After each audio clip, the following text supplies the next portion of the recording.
Dear student, lit learn by Dilshad में आपका स्वागत है। आज मैं उन स्टूडेंटों के लिए ये वीडियो लेकर आया हूँ जिनका ये सेमेस्टर 5th है और सेमेस्टर 5th में उन्हें पता है कि उन्हें 2 पेपर देने हैं। तो ये सेकेंड पेपर का ये फर्स्ट यूनिट का एक टॉपिक है जिसका नाम है नैरेटिव टेक्निक एंड स्ट्रक्चर।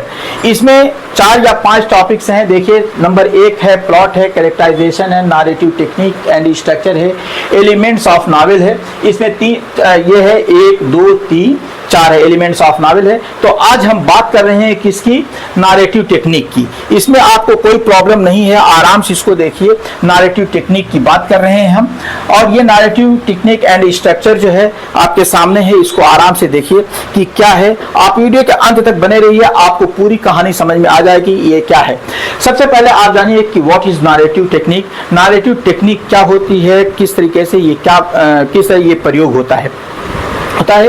ये American and British popular fiction इस कोर्स का नाम है, और इस फिक्शन में नैरेटिव टेक्निक का एक बहुत महत्वपूर्ण स्थान है, और इसी स्थान को मैंने यहाँ पर प्रस्तुत किया है। आइए देखते हैं नैरेटिव टेक्निक क्या है। कि narrative technique refers to the method and strategies and author uses to tell a story.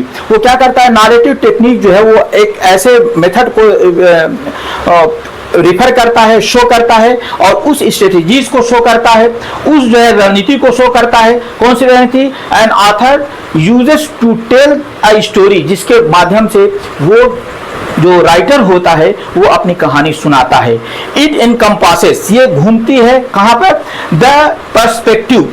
यहाँ पे इट कंपासेस, ये घूमती है perspective, style, voice and devices used to present the narrative effectively.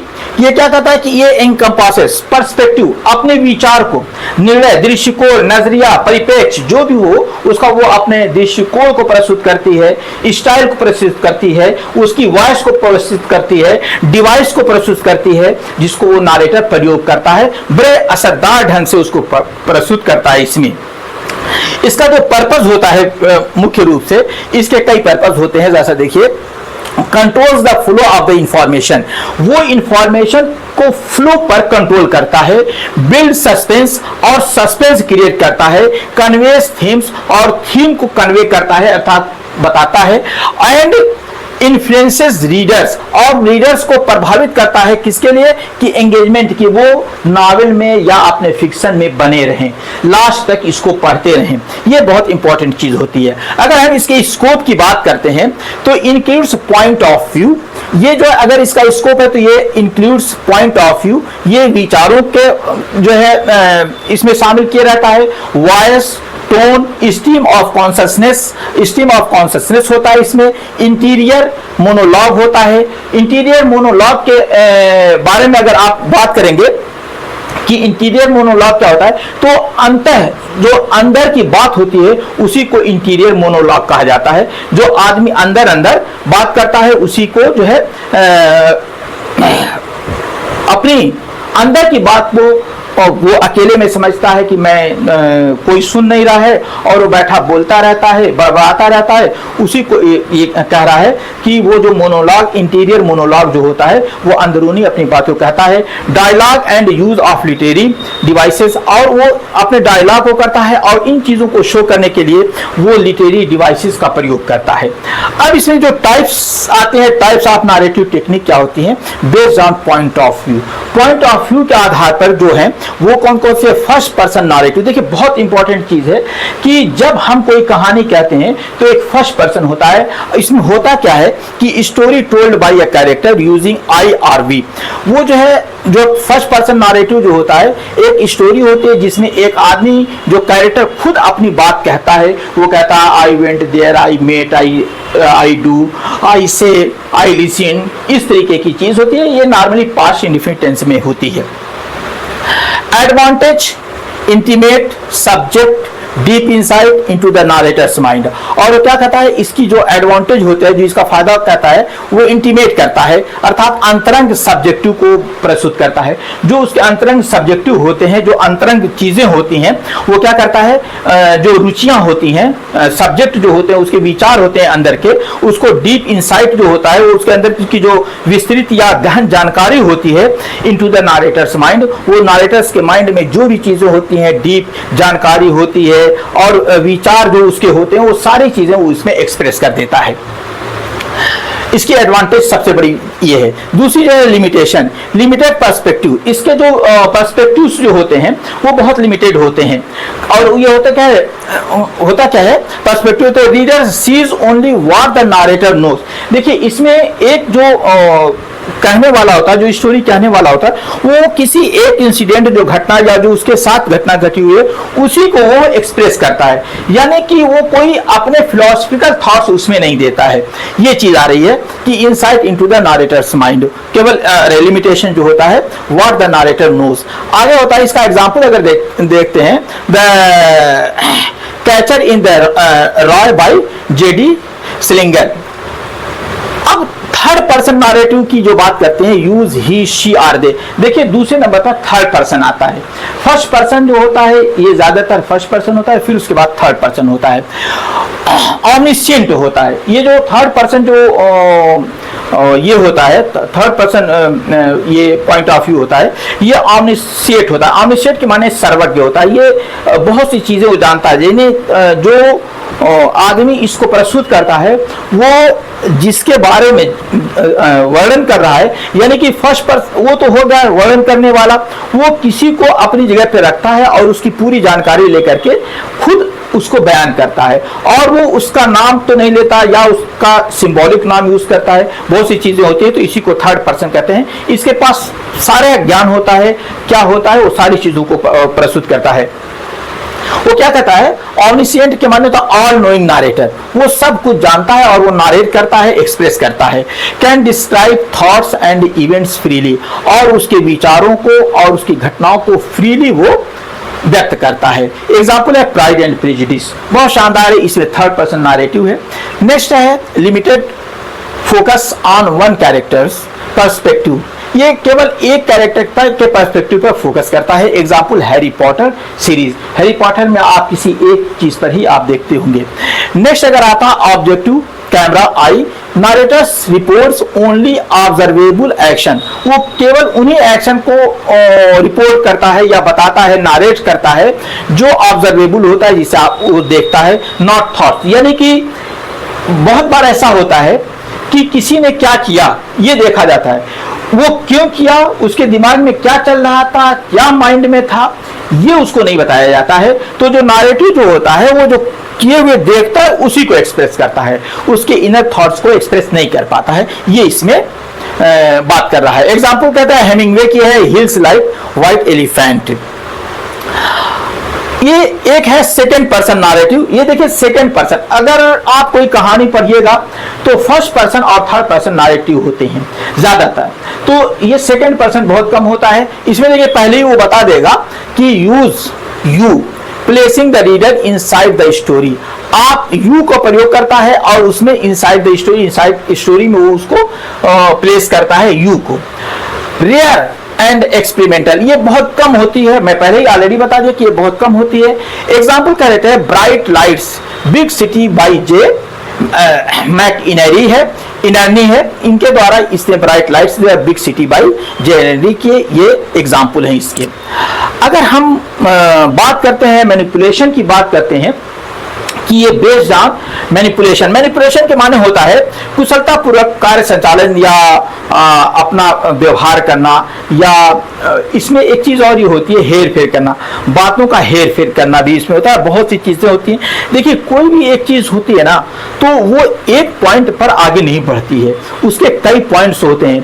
तो मैंने इसमें यह है कि इसमें बहुत सी चीजें आती हैं, मैनिपुलेशन होता है, कुशलतापूर्वक कार्य को संचालित किया जाता है। इसमें कैसे based on time and manipulation, कुशलता पर यह आधारित होती है। इसमें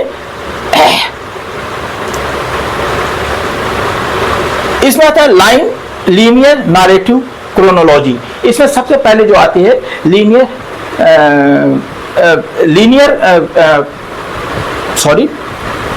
मैं क्या कर रहा था, हाँ, लीनियर नैरेटिव क्रोनोलॉजी। लीनियर के माने होता है, यहाँ पे जान लीजिए, कालानुक्रमित, लाइन से बना है लीनियर, यानी कि एक कालानुक्रम में, अर्थात एक समय के बाद दूसरे समय का जो इसमें प्रयोग किया जाता है, नैरेटिव क्रोनोलॉजी का इसमें प्रयोग किया जाता है। Events unfold in chronological order, मतलब कि डेट वाइज इसको प्रस्तुत किया जाता है, ये नहीं कि कभी इधर की बात कभी उधर की बात कर दी जाती है।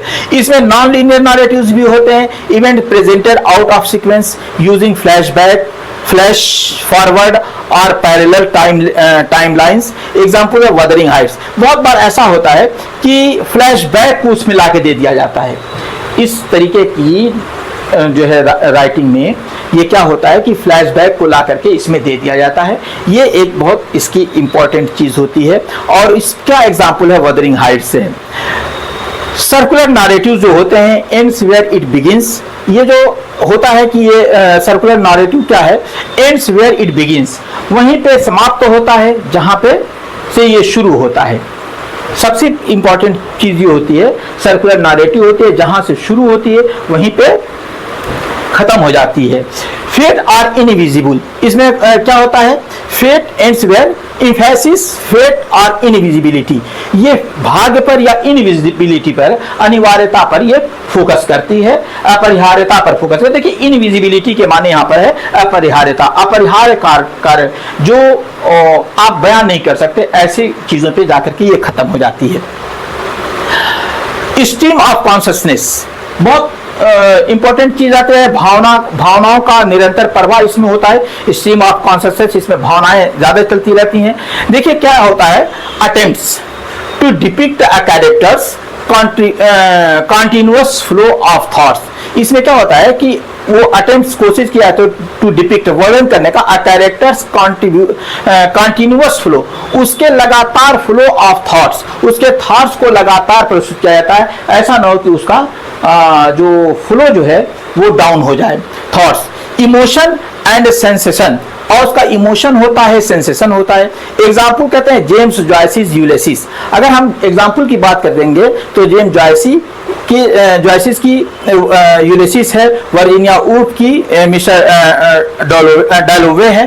और अगर हम इंटीरियर मोनोलॉग की बात करते हैं, इसमें एक चीज आती है इंटीरियर मोनोलॉग। इंटीरियर मोनोलॉग वो होता है, रिवील्स अ कैरेक्टर, ये कैरेक्टर को जो है शो करता है, थॉट डायरेक्टली, और विचारों को डायरेक्ट प्रस्तुत कर देता है, ऑफन विद मिनिमल मीडिएशन।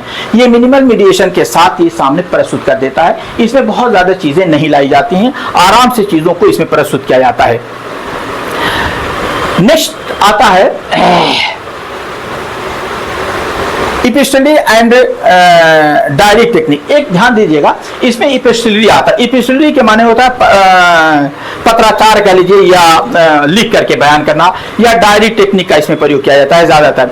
इस प्रकार के जो है छूट गया था कि ये इंटीरियर मोनोलॉग रिवील्स कर, हाँ ठीक नहीं, ये हो गया था, directly often with minimal mediation by the, हाँ, इपिस्टलरी and direct technique.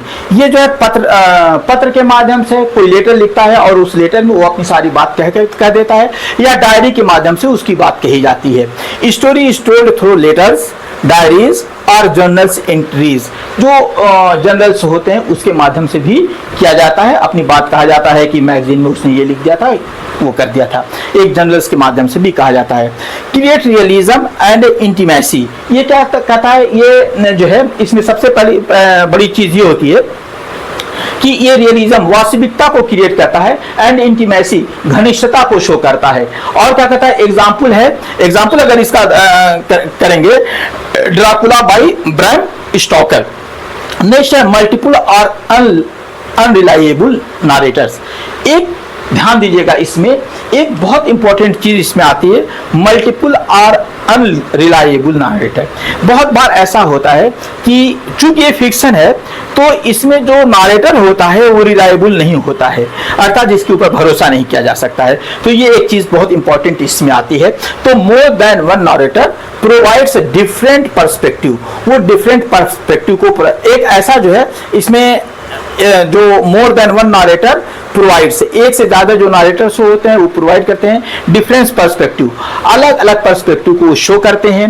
And unreliable नारेटर्स में मिसलीड और प्रोवाइड बेस्ड इंटरप्रिटेशन, ये ऐसा करता है बाइस इंटरप्रिटेशन, वो पक्षपात पूर्ण इंटरप्रिटेशन करता है, अर्थात किसी का पक्ष लेकर के अपनी बात कहता है। Example the turn of the screw by Henry James, turn of the screw, इसमें मैंने एग्जाम्पल लिया है। इसमें अगर हम नैरेटिव स्ट्रक्चर की बात करते हैं, जैसा कि आपको दिखाई दे रहा है ये नैरेटिव स्ट्रक्चर जो है, तो narrative structure is the organized framework through which the story unfold. ये क्या कर रहा है कि जो नैरेटिव स्ट्रक्चर होता है ना, ये एक ऑर्गेनाइज्ड सिस्टम होता है जिसका एक फ्रेमवर्क होता है, जिसके द्वारा होता क्या है कि थ्रू विच, जिसके द्वारा द स्टोरी अनफोल्ड, अर्थात कहानी को धीमे धीमे खोला जाता है। अनफोल्ड के माने खोलना। It determines the sequence, pace and the emphasis of the event. ये किन किन चीजों को एम्फेसाइज करता है? सबसे पहले ये निर्धारित करता है किस चीज को? The sequence pace. पेस के माने होता है कुछ चीजों को घटित होना या एक घटित होने के साथ वो चलना, तो ये चाल होती है, ये एक जो है सीक्वेंस के साथ अर्थात चलता है। जो स्पेस के माने चलना, या समझ लीजिए कि ये सीक्वेंस के साथ चलता है। एंड एम्फेसाइज ऑफ इवेंट, और एम्फेसाइज और महत्व देता है ऑफ इवेंट्स, घटनाओं को महत्व देता है। अगर हम इस क्लासिकल स्ट्रक्चर के बात करते हैं, अरिस्टोटल की जो फ्रेटीज है, तो सबसे पहले मैं एक बात आपको दिखा देता हूं कि इसमें क्या क्या चीजें आती हैं। सबसे पहले अगर एक प्लॉट का जो चीज होती है, इसमें पांच चीजें आती हैं। नंबर एक आता है एक्सपोजिशन आता है, दूसरा आता है राइजिंग एक्शन आता है, तीसरा आता है फॉलिंग एक्शन आता, क्लाइमेक्स आता है, चौथा आता है फॉलिंग एक्शन आता है, और तीसरा जो होता है डिनोमेंट या रिसोल्यूशन आता है। इसको थोड़ा सा मैंने एक चित्र बनाया था, लेकिन थोड़ा सा ये ब्लर आ गया है, और अब थोड़ा सा इस समय मेरे पास टाइम नहीं कि इसको मैं क्लियर करूं। तो सबसे पहले देखिए, ये एक ये होता है एक्सपोजिशन। इसके द्वारा इसमें बहुत सी चीजें आती हैं कि this is the beginning of the story, ये कहानी की शुरुआत होती है। फिर उसके बाद जो है इंट्रोड्यूस करता है, it introduce the main characters, the setting time and the place, the basic situation और बैकग्राउंड ऑफ द स्टोरी। ये सबसे पहले ये चीज आती है। फिर उसके बाद राइजिंग एक्शन जो आता है, यानी कि कहानी जब उठती है, ऊपर जाती है, तो उसमें आता है this is where the conflict begins. यहीं पे कॉन्फ्लिक्ट बिगिंस होती है, अर्थात जो झगड़ा जो होता है, जो प्ले को आगे लेके जाता है, जिसका ले आकर के आखिरी में हम रिसोल्यूशन करते हैं। यहाँ पे आ जाइए, देखिए रिसोल्यूशन है, डिनोमेंट जिसे कहा जाता है, वहां पे आता है। तो ये यहीं से शुरू होती है, और फिर उसके बाद where the conflict begins and the tension builds, और यहीं पे कुछ टेंशंस बनते हैं। और फिर उसके बाद इसका दूसरा ये होता है the main character faces challenges और ऑब्स्टेकल्स, और जो मेन जो कैरेक्टर होता है उसके सामने कई चैलेंजेस भी आ सकते हैं और प्रॉब्लम भी वो फेस करता है। फिर उसके बाद और उसके जीवन में बहुत सी बाधाएं आती हैं उसके काम में, जो उसके आगे बढ़ने का ये होता है इवेंट से start to get more complicated, और यहीं से घटनाओं का प्रारंभ होता है। जो इवेंट्स होती हैं वहीं से शुरू हो जाती हैं। फिर उसके बाद ये क्लाइमेक्स पे चला जाता है। इसको थोड़ा सा मैंने यहाँ पे एक्सप्लेन किया था इसमें दूसरे मोटिव से, तो यहाँ पे आप देख लीजिए। नंबर एक का the most exciting and emotional moment of the story होता है, अर्थात क्लाइमेक्स जो होता है ना, ये स्टोरी का बहुत ही जो है ये होता है इमोशनल मोमेंट होता है। यहाँ पे हर चीजें आकर के जुड़ जाती हैं, और the main conflict reach its highest point, और जो प्रॉब्लम होती है वो ऐसी जगह पे पहुंचती है जिससे लगता है बस अब कुछ होने वाला है।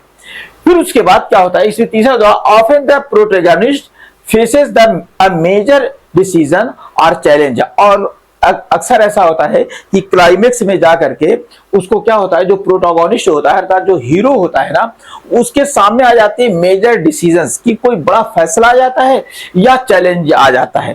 फिर उसके बाद फॉलिंग एक्शन आता है। फॉलिंग एक्शन में ये होता है events that follow the climax and shows the result of the main conflict. तो ये क्या कहता है कि इसमें जो ये होता है ना, सबसे इंपॉर्टेंट चीज जो होती है कि फॉलिंग एक्शन में जो सिचुएशन थी, जो क्लाइमेक्स के बाद ये था, वो उसका रिजल्ट मिलना शुरू हो जाता है। उसके धीरे धीरे रिजल्ट मिलने लगते हैं। The story start moving towards the end, और यहीं से कहानी खात्मे की तरफ जाने लगती है। सस्पेंस डिक्रीजेस, और जो जितने सस्पेंस होते हैं वो सारी चीजें खत्म हो जाती हैं।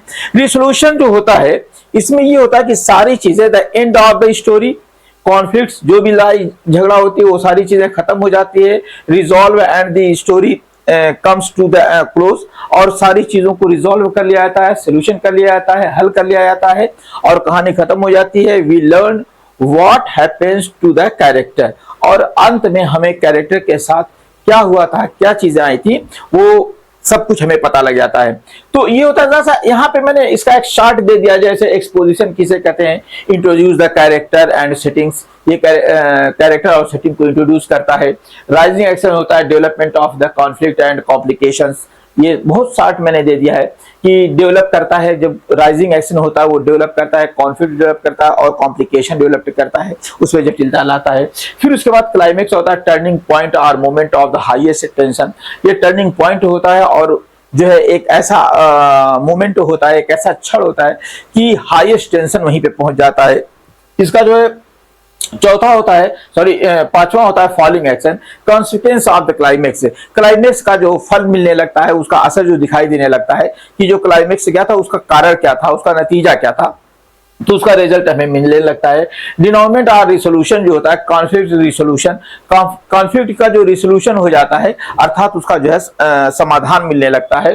फिर उसके बाद थीमेटिक क्लोजर, और उसका एक थीमेटिक क्लोजर भी हो जाता है, अर्थात जो चीजें उसमें रहती हैं कि जो भी चीजें हैं कि उसमें किसी भी मैटर होता है, क्या उसका मतलब था और उसका क्या सेंस था, कि उस सारी चीजें वहां पे ओपन हो जाती हैं। जैसे किसी भी वस्तु का, किसी विषय वस्तु का क्या इससे रिश्ता था, क्या संबंध था, और इस कारण ये जो घटनाएं घटी थी या जो हुआ था उसके पीछे का क्या रास्ता, यहीं पे आकर के हमको पता लग जाता है जो है रिसोल्यूशन में। अब अगर हम बात करते हैं मॉडर्न एक्सपेरिमेंटल स्ट्रक्चर की, तो इसमें होता है फ्रेगमेंटेड और द नॉन लीनियर, इसमें दो तीन चीजें आती हैं। अगर हम इसकी बात करते हैं तो मॉडर्न एक्सपीरियंस की अगर हम बात करते हैं तो सबसे पहले आता है मॉडर्न एक्सपीरियंस। इसमें जो बात आती है वो फ्रेगमेंट और नॉन लीनियर आता है, अर्थात जो एक ऐसा होता है कि ये सिस्टम को, सीक्वेंस को, जो ये होता है, जो उसकी इंटरनल भावनाएं होती हैं, जो सब्जेक्टिविटी होती है या कॉम्प्लेक्सिटी होती है, वो सीक्वेंस में रिफ्लेक्ट करता है ना। इसका फ्रेगमेंट नॉन लीनियर ये का अर्थ ये है। दूसरी चीज होती है सर्कुलर एपिसोडिक, ये एक जो सर्कुलर एपिसोडिक होता है, इसका मतलब ये होता है स्टोरी जो होती है ना, वो स्टोरी में हैव रिकरिंग, यानी कि कहानियां जो रिकवर करती है, अर्थात आते हैं मोटिव और इवेंट्स, वो मोटिव और इवेंट्स को रिकर करती है और यानी कि जो है उसको ये कहते हैं कि जो घटित होती है, जो कहानियां थी उसी तरह की कहानियां फिर रिपीट होती हैं, अर्थात जो बातें पहले हुई थी उसी टाइप की बातें होती रहती हैं, तो इसे कहते हैं रिकरिंग। कहता है स्टोरी में हैव रिकरिंग, यानी जो कहानी फिर से रिपीट हो सकती है। और motives of events emphasizing the thematic repetition, और फिर उसका हमें एक थीमेटिक रिपीटेशन भी मिलता है, अर्थात उसको दोबारा ला करके प्रस्तुत किया जाता है। अगला इसका पॉइंट जो आप देख रहे हैं पैरेलल नारेटिव्स, इसमें पैरेलल नारेटिव से भी आता है multiple story lines interweaving and converging. क्या कहता है कि कई कहानियां जो होती है ना उसमें इंटरव्यू होती है, मतलब एक दूसरे में वो गुथी होती हैं, अर्थात बधी होती हैं। बहुत सी चीजें इसमें अगर हम बात करेंगे तो इसमें कहता है पैरेलल नैरेटिव जो होती है कि कई कहानियां इधर से चलती उधर से चली और आ करके वहां पे मिलती हैं, और वो सब जब मिल जाती हैं तो उसका एक सुंदर एंड हो जाता है ना। यहाँ पे असल देखिए बात ये होती है कि अभी कुछ देर पहले की बात है, कुछ लोग थे तो वो कहते थे कि यूट्यूब पर और इस फेसबुक पर जो कहानियां आती हैं उसमें अक्सर लोग गलत बोल देते हैं। तो जैसे मैथमेटिक्स है या साइंस है या कुछ और चीजें हैं, उस पर जब एक्सप्लेन करते हैं तो वहां पे मिस्टेक हो जाती है। ये लिटरेचर है, लिटरेचर में मिस्टेक का मतलब ये होता है कि जब मैं कोई बात बताना चाहता हूं तो मैं वीडियो की लेंथ को ध्यान में रखने लगता हूँ, तो बहुत सी चीजों को जानते हुए भी हम हाइड कर लेते हैं। तो यहाँ पे अगर मैं कहानियों को बताने लगूंगा, जैसे किसी एक, मेरे सामने कई चीजें हैं, कई घटनाएं हैं कि एक कहानी इधर से आई, एक कहानी ये आई, और अरे यार ये तो, अरे यार तुम ही थे, मैं तो तुम किसी और को समझता था। तो उसकी एक कहानी थी और उस कहानी में ये कहानी वाला इन्वॉल्व था, और जब ये आ गए तो फिर उसके बाद पता लगा कि दोनों का सोल्यूशन हो गया। तो यही चीज इसमें होती है रिसोल्यूशन में। आगे देखिए, importance of the narrative technique and structure. इसका महत्व क्या है, इसका नैरेटिव टेक्निक और स्ट्रक्चर का महत्व क्या है, इसमें आराम से देख लीजिए। इनहेंसेस रीडर एंगेजमेंट, ये सबसे पहला काम ये करता है कि रीडर के एंगेजमेंट को बढ़ाता है, इनहेंस करता है अर्थात बढ़ाता है। सबसे बड़ी चीज होती है कि इसमें ऐसे टेक्निक इन्फ्लुएंस पेसिंग की जाती है, सस्पेंस किया जाता है, क्यूरियोसिटी किया जाती है, जिससे उसका एंगेजमेंट बना रहे। दूसरी चीज, तीसरी चीज आती है reveals character through voice, perspective and thoughts presentation. Character को रिवील कैसे किया जाता है, कैरेक्टर को ओपन कैसे किया जाता है, थ्रू वॉइस, कुछ बातें कह के, पर्सपेक्टिव, कुछ उसके जो है थॉट्स होते हैं उसकी वजह से, एंड जो दूसरी चीज एंड थॉट प्रेजेंटेशन, और विचारों को प्रस्तुत करके उसको खोल दिया जाता है। फिर उसके बाद एक आते हैं supportive theme. Structure and technique reinforce the story central message. ये क्या कहता है कि स्ट्रक्चर एंड टेक्निक जो होती है ना, जो सपोर्ट थीम होती है, उसके साथ साथ कुछ थीम्स बताई जाती हैं। तो थीम जो क्या करती है, वो री enforce the story central message. Story का जो सेंट्रल मैसेज होता है वही इसमें बता दिया जाता है। किस चीज में, सपोर्ट थीम में। सपोर्ट थीम ऐसी थीम होती है कि स्टोरी का जो मेन मैसेज होता है कि व्हाट वांट द स्टोरी या स्टोरी टेलर वांट टू से, that is open there, that is told in the theme. Next बात आती है कंट्रोल्स द इंफॉर्मेशन। दूसरी बात ये होती है, जो इसमें इंफॉर्मेशन होती है ना, कि उसमें जैसे एक स्टोरी टेलर है, कहानी कहने वाला है, तो उसको तो पता है कि जो मैं जिस कैरेक्टर को, जिस हीरो को ला रहा हूं, उसका एंड क्या होने वाला है, तो पहले ही नहीं बता देता। हालांकि प्ले में बहुत बार ऑडियंस को जो है कंट्रोल करके बता दिया जाता था, लेकिन हर जगह ऐसा नहीं होता है। तो कहता है कंट्रोल्स द इंफॉर्मेशन, वो इंफॉर्मेशन जो उसको पता है कि कैरेक्टर के साथ, उस पर कंट्रोल करता है। वो ऐसा नहीं कि वो बीच ही बता दे, छोड़ के भाग जाएंगे या नावल बंद करके रख देंगे। तो determines when and how the reader learn की फैक्ट्स, कि उसको ये कंट्रोल करना होता है, उसकी जो वास्तविक सच्चाइयां हैं, की फैक्ट्स हैं, वो कब रीडर के सामने या ऑडियंस के सामने कब लाएं। नेक्स्ट जो होता है क्रिएट्स स्टाइलिस्टिक इफेक्ट। इसमें इंपॉर्टेंट जो चीज होती है कि वो एक स्टाइलिस्टिक इफेक्ट प्रस्तुत करता है। इसका मतलब ये होता है कंट्रीब्यूट टू एस्थेटिक, अर्थात सौंदर्यप्रद चीजों को लाता है। एक्सपीरियंस एंड टोन, और एक्सपीरियंस और टोन को लाता है, यानी कि वो कहानी को इस तरीके से लेके चलता है ताकि सारी चीजें एक साथ रहें। इंफॉर्मेशन को भी बहुत कंट्रोल से करता है, क्योंकि आदमी को जो जानकारी रहती है वो उछल उछल के पहले बताना चाहता है कि मुझे ये पता है, मुझे ये पता है, मुझे ये पता है। लेकिन जो स्टोरी टेलर होता है, जो नॉवेलिस्ट होता है, जो नॉवेल लिखता है, या प्ले राइटर होता है, या प्ले को हैंडल करने वाला जो होता है, वो ऐसा नहीं करता। उसको सारी इंफॉर्मेशन है कि इनके साथ लास्ट में क्या होगा, लेकिन वो बताता नहीं है, वो कंट्रोल में रखता है, और जब सिचुएशन आती है तो वो बताता है, और उनको बांधने के लिए उसमें कुछ सुंदर कुछ बातें रखे रहता है। अगर हम कहते हैं प्रैक्टिकल एडवाइस फॉर एनालिसिस की बात करते हैं, तो इसमें दो चार चीजें आती हैं। इसमें 5 पॉइंट है। Identify point of view and type of narrator. वो आइडेंटिफाई करता है, पॉइंट ऑफ व्यू को ये करता है, और टाइप ऑफ नरेटर्स को ये जो है पहचानता है या जानता है।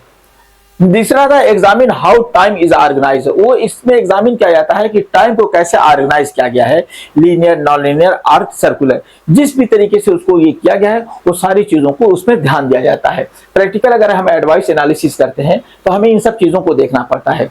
Note stylistic devices. इसको जो स्टाइलिस्टिक डिवाइसेस पर एक नोट देखा जाता है कि stream of consciousness, interior monologue and epistolary form. ये सारी चीजें होती है कि स्ट्रीम ऑफ कॉन्शसनेस क्या है, जैसे फ्लो क्या है, स्ट्रीम ऑफ कॉन्शसनेस माने फ्लो किस तरीके से होता है, इंटीरियर मोनोलॉग क्या है, वो अंदर से क्या बोलना चाहता है, और एपिस्टोलरी फॉर्म या उसका जो है किस तरीके से वो आगे बढ़ना चाहता है। ऑब्जर्व हाउ स्ट्रक्चर रीइंफोर्सेस थीम और टेंशन।